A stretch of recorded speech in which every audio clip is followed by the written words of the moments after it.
Her words still echo. The help eats in the kitchen. She said it with that cold little smirk, her diamond ring glinting as if to remind me where she thought she stood. My brother laughed, not even looking at me, just at her. That was the moment I smiled, pulled out my phone, and dialed one number. "Cancel the contract," I said.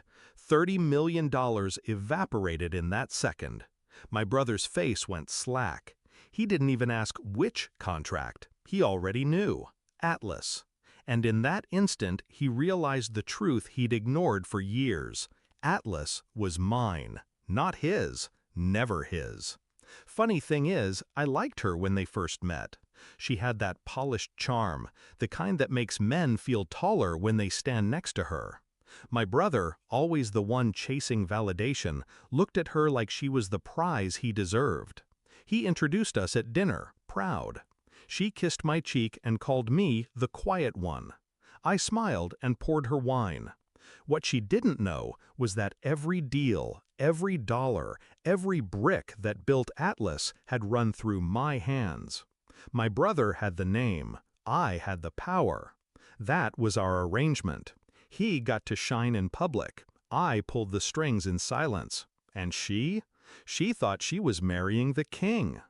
It started small, missed calls, whispers ending when I walked into the room. A perfume scent on his suit that didn't match hers. I didn't want to believe it until the night I came back late to the office. I found her there, not alone.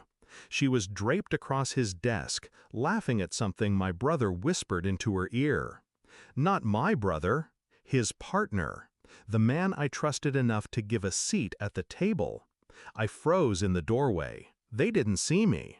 Her laugh was sharp, cutting, victorious.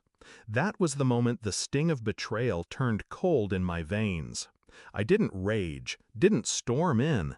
I simply closed the door quietly. And I started planning. Revenge is wasted on impulse. People scream, break things, beg for explanations. That only gives the betrayer power. I gave them silence. For weeks I played the role they expected, the quiet brother, the overlooked partner, the loyal fool. I let them believe I was blind. But behind that mask, I was carving out the truth. I studied bank transfers. I traced every shell account she was siphoning money through. I mapped every meeting where my brother covered for her.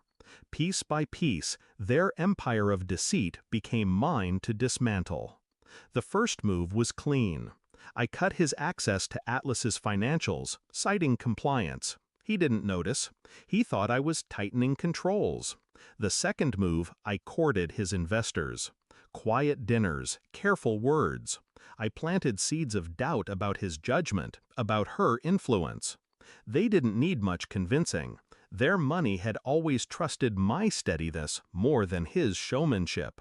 The third move was personal. I invited her to lunch, just her and me. She arrived in silk, smug, dripping with confidence. She thought I was going to beg her not to ruin my brother. She ordered champagne before I sat down. And when the waiter poured, I leaned in and said, "I know." Just 2 words. Her hand trembled against the glass. I let the silence choke her. Then I smiled, paid the bill, and left. That was all it took. She started unraveling. Which brings us back to that night. Dinner at my brother's house. He raised a toast, bragging about Atlas landing a $30 million contract. She looked at me across the table. Her smirk sharpened into something cruel. "The help eats in the kitchen," she said. My brother laughed, clueless, enjoying the performance. That was when I made the call. Cancel the contract. The room went still. My brother blinked, then shook his head, trying to play it off. But the panic was already spreading across his face. "You can't," he whispered. I met his eyes. I already did. It was like watching a man drown in real time. The color drained, his chest tightened, and then the realization hit him. Atlas was mine. His name was nothing. His signature meant nothing. He looked at her, but she was already standing, jaw tight, realizing she'd backed the wrong brother. That was the sweetest part, watching them both calculate and come up short. I didn't shout, didn't gloat. I simply excused myself, left them sitting in their palace of glass, both finally seeing the cracks. By morning, the investors were gone. The partner was out. The accounts were locked. My brother called a dozen times. I never answered. Her words replay in my head sometimes, but they don't sting anymore. They amuse me. The help eats in the kitchen. Maybe she was right. Maybe I was the help. The one who helped my brother pretend to be a king. The one who helped her believe she was untouchable. But kings fall. Queens rot. And the help? The help learns how to own the castle.